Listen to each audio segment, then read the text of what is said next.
Hello guys, welcome back to my YouTube channel. അപ്പോൾ നമ്മൾ ഇന്ന് ഉണ്ടാക്കാൻ പോകുന്നത് ആരും പരീക്ഷിക്കാത്തൊരു വെറൈറ്റി സാധനമാണ്. എനിക്ക് തോന്നുന്നു കേരളത്തിൽ അത് ഉണ്ടാക്കുന്ന അവസാനത്തെ വ്യക്തി ഞാനായിരിക്കും.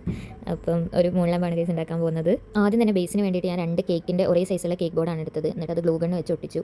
ഗ്ലൂ ഗണ്ണാണെങ്കിൽ തുറന്നപ്പോൾ ചുവന്ന കളറൊക്കെ വന്നു. ആദ്യം ഞാൻ അതിൻ്റെ പാർട്സ് വല്ലതും വന്നാണെന്ന് വിചാരിച്ചു, ഒന്ന് പേടിച്ച്. പക്ഷേ ഞാൻ മുന്നേ അതിൽ കയറ്റി വെച്ച് റെഡ് ഗ്ലൂ വരുന്നു. പിന്നെ നടുക്കൊട്ടിച്ചിട്ട് ഞാൻ ഒന്നുകൂടെ ഒന്ന് ഗ്യാപ്പൊക്കെ ഫില്ല് ചെയ്യാൻ വേണ്ടിയിട്ട് സൈഡിലും കൂടെ ഒന്ന് ഗ്ലൂ ആക്കി കൊടുക്കുന്നുണ്ട്. കേക്ക് ബോർഡ് കയ്യിലെങ്കിൽ കാർഡ്ബോർഡ് വെച്ചിട്ട് ചെയ്താലും മതി. എനിക്ക് കാർഡ്ബോർഡ് മുറിക്കാനുള്ള മടി കൊണ്ടും കേക്ക് ബോർഡിൻ്റെ അവൈലബിലിറ്റി കൂടുതലായതുകൊണ്ടാണ് കേക്ക് ബോർഡ് എടുത്തത്. അപ്പോൾ അങ്ങനെ നമ്മുടെ ബേസ് ഓൾമോസ്റ്റ് റെഡി ആയിട്ടുണ്ട്. ഈ ബേസ് അത്യാവശ്യം നല്ല സ്ട്രോങ് ആയിരിക്കണം മൂൺലാം ഉണ്ടാക്കും. കാരണം നമ്മൾ ഇതിൻ്റെ മേലെ പ്ലാസ്റ്റർ ഓഫ് പാരീസോ വൈറ്റ് സിമെൻറ്റോ ഒക്കെ യൂസ് ചെയ്തിട്ടാണ് ആ മൂണിൻ്റെ ടെക്സ്ചർ ഉണ്ടാക്കിയെടുക്കാൻ പോകുന്നത്. ഞാനിവിടെ പ്ലാസ്റ്റർ ഓഫ് പാരീസോ യൂസ് ചെയ്യുന്നത്. അപ്പം ഒന്നാമത് നമ്മൾ വെറ്റായിട്ടായിരിക്കും അത് ഇടുന്നത്. അതുകൊണ്ട് കുറച്ചുകൂടെ നല്ല സ്ട്രോങ് ആയിട്ട് 2 കാർഡ്ബോർഡ് ആണെങ്കിലും കേക്ക് ബേസ് ആണെങ്കിലും ഒരു 2 വെക്കാൻ ശ്രദ്ധിക്കാം.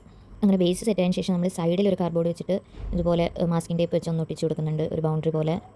അതിനെനിക്ക് മാസ്കിംഗ് ടേപ്പ് മുറിച്ച് തരാൻ അസിസ്റ്റൻ്റ് ആവുകയും കൂടെ ഉണ്ട്. അങ്ങനെ അതൊരു റൗണ്ട് ഫുൾ ഒട്ടിച്ചെടുത്തു.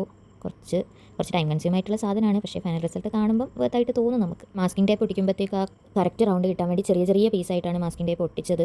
പിന്നെ ഗ്യാപ്പൊന്നും ഇല്ലാണ്ട് ഒട്ടിക്കാൻ ശ്രദ്ധിക്കണം, ഇല്ലെങ്കിൽ ഞാൻ ഈ പറഞ്ഞ പോലെ വെറ്റായിട്ട് വെള്ളം കൂട്ടി ഒഴിക്കുമ്പോഴത്തേക്കും അത് ചിലപ്പം സൈഡിലൂടെ ലീക്കായി പോകാൻ ചാൻസ് ഉണ്ട്. അപ്പോൾ അങ്ങനെ ഫുള്ള് ഞാനൊരു റൗണ്ടേ കവർ ചെയ്തിട്ടുള്ളൂ. ഒരു 2 റൗണ്ട് കവർ ചെയ്താൽ വെൽ ആൻഡ് ഗുഡാണ്. അത് കഴിഞ്ഞിട്ട് പിന്നെ അതിൻ്റെ മേലെ നമ്മളൊരു റിങ് പോലെ മുറിച്ചു. എന്നിട്ടത് വെച്ചു. അത് ഞാൻ ആദ്യം മുറിച്ച് മാറിപ്പോയിട്ടുണ്ടായിരുന്നു കേട്ടോ. എന്നിട്ട് ഞാൻ മാറ്റി എടുത്തതാണ്.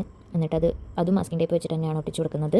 അതും കൂടെ കംപ്ലീറ്റ് ചെയ്ത് കഴിഞ്ഞാൽ നമ്മുടെ ബേസ് റെഡിയായി. പിന്നെ നമുക്ക് ജസ്റ്റ് പ്ലാസ്റ്റർ ഓഫ് പാരീസ് ഒഴിച്ച് ആ മൂണിൻ്റെ ടെക്സ്ചർ ഉണ്ടാക്കിയെടുത്താൽ മതി. ഈ റിങ്ങിൻ്റെ ഷേപ്പിലാണ് മെയിൻലി മൂണിൻ്റെ ആ ഒരു റൗണ്ട് ഷേപ്പ് കിട്ടുന്നത്. എനിക്ക് കുറച്ച് മെഷറിങ് തെറ്റിയിട്ട് കുറച്ച് മുറിച്ച് കളയേണ്ടി വന്നായിരുന്നു.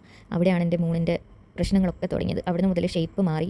പിന്നെ മൂണാണല്ലോ, ഇറ്റ്സ് ഓൾവേസ് ഇംപെർഫെക്റ്റ്ലി പെർഫെക്റ്റ്. അതുകൊണ്ട് എൻ്റെ റൗണ്ട് അല്ലാത്ത മൂണിനെ നിങ്ങൾ ആക്സെപ്റ്റ് ചെയ്യുമെന്ന് ഞാൻ വിശ്വസിക്കുന്നു. അങ്ങനെ പറഞ്ഞ് നമ്മളെ ബേസ് സെറ്റായി. ഇനിയാണ് ഗൈസ് പണി. പ്ലാസ്റ്റർ ഓഫ് പാരീസ് ഞാൻ ജീവിതത്തിൽ ആദ്യമായിട്ടാണ് കൈ കൊണ്ട് തൊടാൻ പോയത്.